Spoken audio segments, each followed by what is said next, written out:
This is Delia from Delia Creates. Today we are going to make pom-poms that don't fall apart, unlike this pom-pom here. I'm going to explain this from a beginner perspective because although pom-poms themselves are simple, some pom makers have made me question everything. There are a lot of ways to make a pom-pom. For this tutorial, I'm using this clover pom maker, but the tips I share can be adapted to other kinds of pom makers.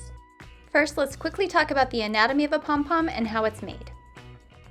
Yarn gets wrapped around each arm of the pom maker, and then the arms swing inward to form a ring of wrapped yarn.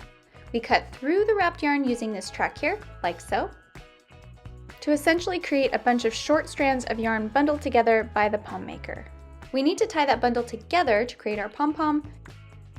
The more secure we can tie it in the middle, the more secure the pom-pom, and here are 3 ways to do that. 1, use a rough or sticky string like jute that won't slip around. This makes tying it tightly easier. If you can find artificial sinew for leather work, it is super strong and waxy. I think it works the best, but it's also not as easy to find as jute. 2, make your pom-pom dense. Not only will it look better, but there's strength in numbers. The more strands getting bundled together, the tighter and more secure they are. And 3, hot glue. This is the secret weapon to getting those strands in the middle to stay put. Let's make a pom-pom and I'll show you what I mean. First, wrap your yarn around one arm of the pom maker. That initial wrap is always so awkward for me. I'm using several strands at once to make this go faster, but you can use less strands as long as you wrap it from one end to the other. Once you have wrapped the entire arm one time through, add a line of hot glue to this inside arch, which is really the center of the pom-pom.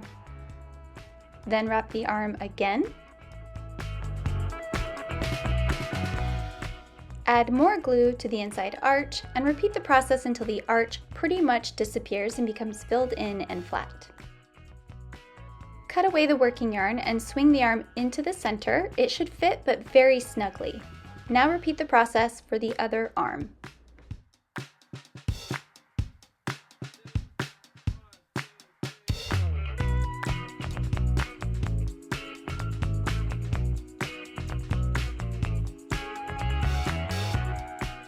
You should now have a dense but squishy ring of wrapped yarn.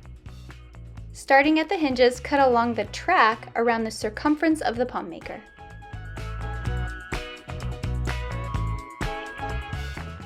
Now you have your bundle of approximately 3-inch pieces of yarn being held together by the pom maker. Let's tie them together. Cut a piece of jute at least 12 inches long. You need it long enough to give you leverage so that you can tie it tightly. Floss the jute through the track until you hit the bundle of yarn in the center and tie it with a square knot. So that's an overhand knot with the right side looping over first, and then an overhand knot with the left side looping over. For extra security, I like to flip it over and tie it again. This is optional, but I like to do a double overhand knot for the last knot. Now remove the pom maker. Right out of the gate, this pom is much more secure and as a result more dense because it's not shedding a bunch of strands. I like to give my pom-poms a little haircut at this point to make sure all the strands are uniform. As you can see, a few loose strands may still pop through, but the majority of them shouldn't budge. Now let's put it to the test. Much better than before. As a bonus tip, I'm going to show you an easy way to attach it to a beanie that requires no sewing and is removable. Normally I'd cut the jute strings right away, but for this I keep them long to help me find the center of the pom where I'm going to add some ribbon. Using a crochet hook, thread a soft, thin ribbon through the jute. I use 1/4-inch thick velvet ribbon. Make sure the ends are divided evenly and the pom is centered. Then cut the jute tails back and you're ready to add it to the beanie. I'm actually going to switch in this grinchy green pom-pom because red and chartreuse together is one of my favorite color combinations. Using the crochet hook again, thread the ribbon ends through the top of the hat, placing each end on either side of the center of the beanie.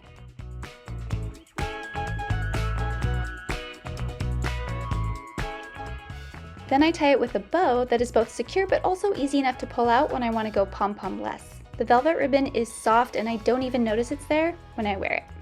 And that's how you make a pom-pom that won't fall apart so you can confidently add them to any of your projects. For more tutorials and free patterns, visit deliacreates.com.